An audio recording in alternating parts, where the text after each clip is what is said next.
I'm here with Richard Goodman. Richard, your life changed a few short years ago. Tell us quickly, what happened on that October day? It was October 17, 2017. I'd been running on Appalachian Trail that night. I ended up in my truck, leaving a restaurant after having dinner. I pulled out onto the highway. In Africa, we drive on the other side of the road.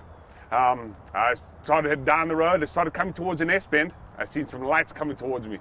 Suddenly realized whatever was coming towards me was on my side of the road, or so I thought. Right. I tried to make a correction.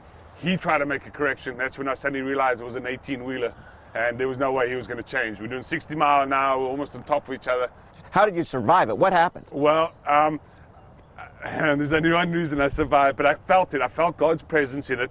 As soon as I hit, the noise was horrific. I put my hands over my head, took my hands off the steering wheel, and went underneath the front end of the 18-wheeler. It kicked the back of the truck up, and I ended up actually on the back of his 18-wheeler on the trailer. But alive? Alive.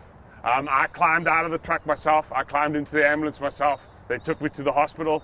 The next day, my boss picked me up, took me to work. He took you to work? Yeah. That's a tough boss. And everything was fine, but the next couple of days were very dark. Work was fine because I got my mind occupied, and I could keep to myself. But at night when I get back to my camper, it got dark. What was the darkness? Were you just feeling, what were you feeling? That this wasn't worth it. Life was not worth it. If this was life, it was not worth it. So something then changed that. God brought someone into your life. Yes. You were at some kind of a work seminar. Were you teaching? No, I wasn't. We went in and it was for training. And this gentleman named Henry was our teacher. And we had a whole great day of teaching. And at the end of the day, he looked at me and said, "Richard, can I talk to you in the hallway?" I said, "Yeah, sure, Henry, absolutely." But I remember standing up thinking, why would you want to talk to me? There's no reason. But we went out in the hallway. I said, "Yeah, Henry, go ahead, what?" And he started him-hawing around. He was kind of... Yeah. I said, "Henry, just tell me. It's been 2 or 3 bad days. I can handle whatever you got. We'll talk it out." Right. He said, "Well, I don't even know what religion you are." I said, "Well, I'm Christian." And immediately he turned to me and said, "You have a God-given gift to be leading children." He said, "I have one. And this is how I know it. God has sent me to talk to you." Now, how did you feel when he told you that? Yeah, emotion just totally overwhelmed me. What do you think that was?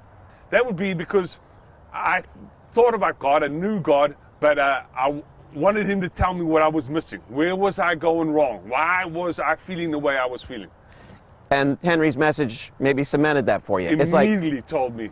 What did it tell you? It told me that I needed to be making God my focus. Okay. I needed to be following him. What happened from there? Because now, a few years later, you're here at New Community Church. Your life has really changed. What kind of cemented that? Because it wasn't just the resolution of that moment, because you followed up with some real concrete steps of discipleship. Tell people about that. Well, immediately I took it on. I mean, how can you not? If you walk away from that, I don't know, it'd just be silly. So anyway, immediately full of the zest for life, I felt whole, I felt completed. But now I needed a church, I needed to go to. So I'd been to New Community 2 or 3 times. I thought I'm going to come back. So I came back. That very next Sunday, we were working 7 days. I took off work. I told them I will not be working Sunday anymore. And I started coming here every Sunday since then. And it was like God was just feeding me. It was like from your sermons to Hollis's discipleship to the membership course, everything was just like it was the next piece of food, the next piece of bread I needed. And he just keep feeding me and keep feeding me. Now I'm in CLC. I like to join the men's group whenever I can. I love the church. I'm serving where I possibly can. My life is whole. I feel completed. It doesn't even stop there. He's introduced a beautiful woman into my life, 3 lovely new kids. It's just incredible. And I feel that I am on this adventure and this calling of God and finding our relationship. And that was it. Now I have a living relationship with our God. And that's what changed. It changed everything. Changed everything. And it was all from that horrific accident and the meeting with Henry. Yes, absolutely. And now I'm blessed. I was blessed before, but now I'm blessed and I can see it. I'm part of it. Yeah. It's a living, active thing in my life. Such a change. It's unreal. That's great. Well, that's a great story. Thanks, Richard. Thank you.